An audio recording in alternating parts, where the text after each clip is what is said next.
Radio Nord vous présente Chronique d'une nation, la coopération islamo-gabonaise. Au nom de Dieu, le tout est très miséricordieux. La louange est à Allah, qui dispense magnifiquement à ses serviteurs sa grâce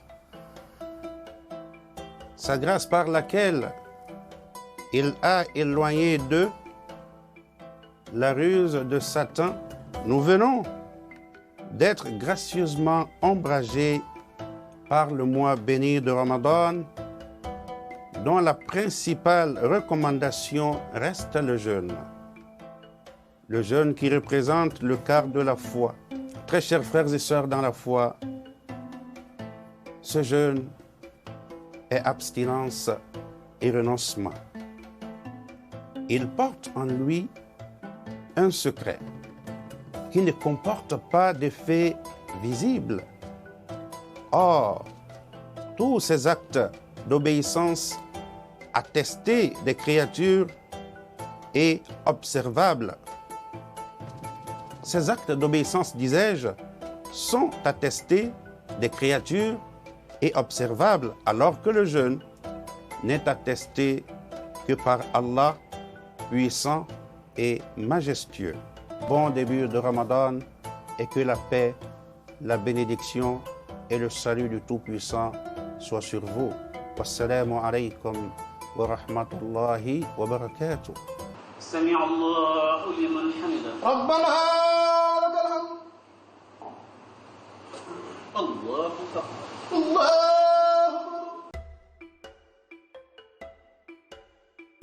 Le Ramadan, mois saint par excellence pour les musulmans, parce qu'il constitue le mois du jeûne, l'un des 5 piliers de l'islam. Au cours de ce mois, les musulmans ne doivent pas manger, boire, fumer, ni entretenir de rapports sexuels de l'aube au coucher du soleil. Il est considéré comme le mois de la charité, car lorsqu'il s'achève, le fidèle doit s'acquitter d'une aumône. Il est aussi le mois au cours duquel de nombreux autres événements importants de l'histoire de l'islam sont commémorés.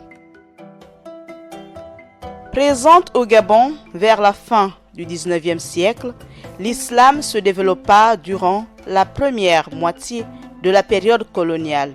Mais la propagation de la religion eut son ascension après la conversion à l'islam du président Albert Bernard Bongo le 30 septembre 1973 et effectue la même année son pèlerinage à la Mecque, devenant ainsi El Hadj Omar Bongo. Après la conversion de son président à l'islam, le Gabon scella une alliance de coopération avec les pays arabes et participe aux activités du monde musulman. Dès 1974, le Gabon adhère à l'organisation de la Conférence islamique, l'OCI, dont l'une des missions est de protéger partout les communautés musulmanes, les assister, favoriser leur développement culturel et spirituel, de promouvoir leur progrès économique et social. L'Organisation de la coopération islamique est la plus grande organisation qui rassemble pratiquement tous les États musulmans ou à majorité musulmane, soit à peu près 57 États.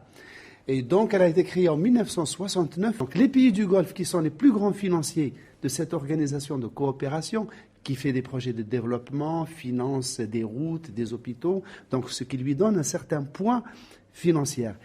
Cette adhésion permit au chef de l'État, désirant le développement économique et social du pays, de s'asseoir à la même table que d'autres dirigeants des pays du monde arabo-musulman. La coopération arabo-africaine est, à travers sa longue histoire, une coopération authentique dont l'objectif est la réalisation de l'intérêt commun. Mais que devaient être les avantages de cette coopération sur le développement de notre pays?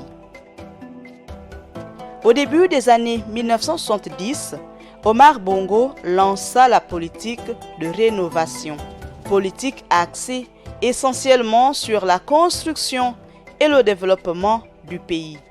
Le Transgabonais représentait l'un des projets majeurs de la politique de rénovation. Le 21 octobre 1974, à Franceville, le chef de l'État procède à la pose de la première pierre du chemin de fer et du centre émetteur radio ondes courtes international de Moyabi, qui était considéré comme la plus grande puissance réalisée dans le monde à cette époque. Au cours d'une visite officielle au Maroc, le 5 novembre 1974, le roi Hassan II adhère au projet de construction du Transgabonais, contrairement au refus de la Communauté économique européenne de financer ce projet. Il offrit au Gabon 6 milliards de francs CFA sous forme de prêts à des conditions favorables.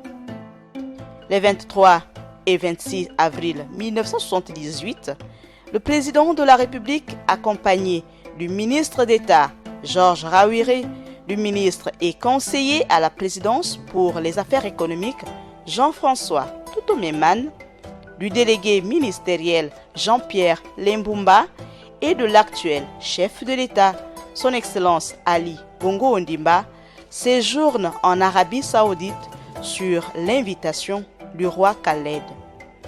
Séjour où le président Omar Bongo effectua un second pèlerinage à la Mecque. Au cours de cette visite à Riyad, le ministre Jean-François Toutoméman signa avec le ministre saoudien de Finances un accord de financement pour 2 projets spécifiques. Le Transgabonais, qui s'éleva à 5 milliards de francs CFA, et l'Institut Polytechnique de Franceville à 7 milliards de francs CFA. Plusieurs autres dossiers furent présentés à Riyad, à l'exemple de la Palmeraie de Lambaréné, du centre émetteur de Moyabi, situé dans le Haut-Ogooué, qui devait assurer les émissions en langue arabe pour les ressortissants de confession musulmane. Face aux immenses besoins du pays en matière de main-d'œuvre et dans sa volonté de renforcer le développement sur le plan national et de créer une agence d'entrepreneuriat purement gabonaise, l'État devait former des cadres techniques et d'ouvriers qualifiés gabonais afin d'assurer la maîtrise de l'activité économique. Et c'est grâce au Fonds de solidarité islamique que le gouvernement gabonais obtient la construction de l'Institut islamique Bongo, complexe à vocation industrielle et commerciale comprenant 4 sections: mécanique, électronique, ébénisterie, décoration, travaux publics et bâtiments, qui sera rebaptisé Lycée technique Omar Bongo. Le lycée technique national Omar Bongo est un établissement qui est situé au sud, je dirais, de Libreville, notamment dans la zone de Vendo. Actuellement, l'établissement est implanté dans un complexe qui compte 2 autres établissements et avec une superficie totale de 8 hectares. Le 6 décembre 1990, sous la politique de la démocratie, le président de la République, Omar Bongo, et son premier ministre, Casimir Oyemba, signent une convention de financement avec la Banque islamique relative au projet de la couverture globale du pays en télécommunications, télévision et radio. Dans la même année, Mohamed Jalim Ali, chef de la section islamo-bantou du Centre international de civilisation bantou, le CICIBA, annonce la reprise des cours en langue arabe, enseignement dispensé depuis 1988 et destiné aux élèves, aux diplomates, aux travailleurs et à la communauté musulmane de Libreville. Inauguré le 25 novembre 1978, le lycée technique Omar Bongo représentait la plus grande réalisation en matière d'éducation nationale de cette époque.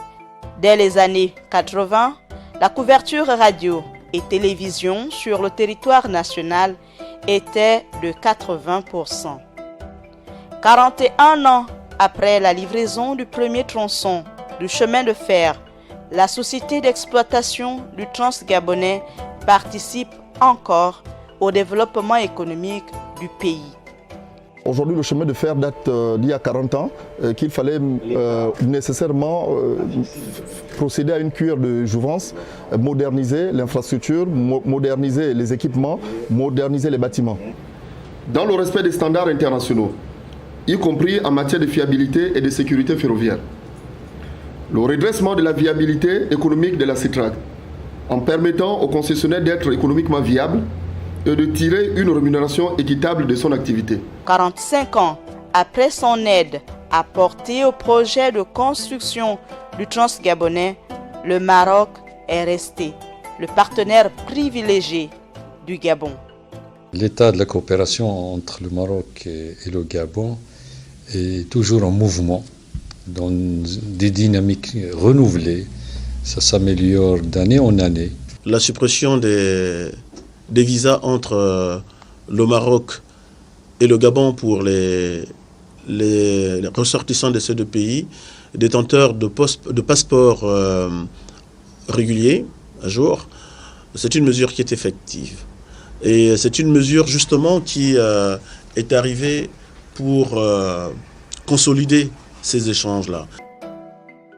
45 ans après son adhésion à l'organisation de la conférence islamique, Libreville accueille la 9e session de l'OCI à la Cité de la démocratie. La coopération islamo-gabonaise est un appui incontesté pour le développement de notre nation.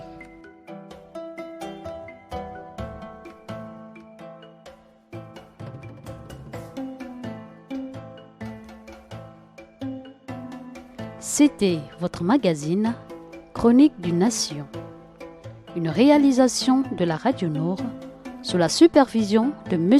Issa Abessolo, directeur général.